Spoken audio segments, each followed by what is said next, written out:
Здравствуйте, всем привет!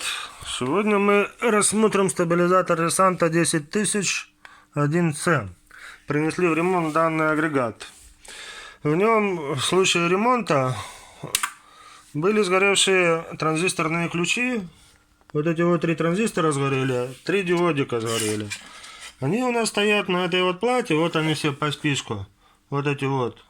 Сгорел вот этот первый, третий и четвертый. Также была заменена микросхема 5-вольтовая, на нее выдавала 3,9 вольта, решили поменять. И вот этот конденсатор по питанию, 2200 микрофарад на 35 вольт.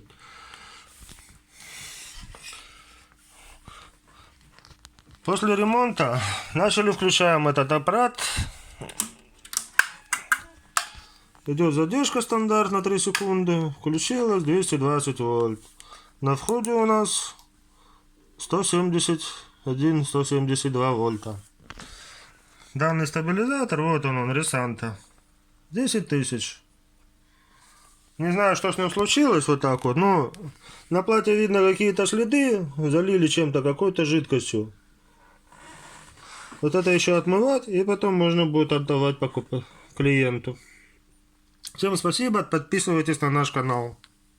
Кстати, релюшки тоже, вот эти вот 4 реле, которые использованы, аккуратно открываются, чистятся контакты алмазным надфилем или нулевочкой.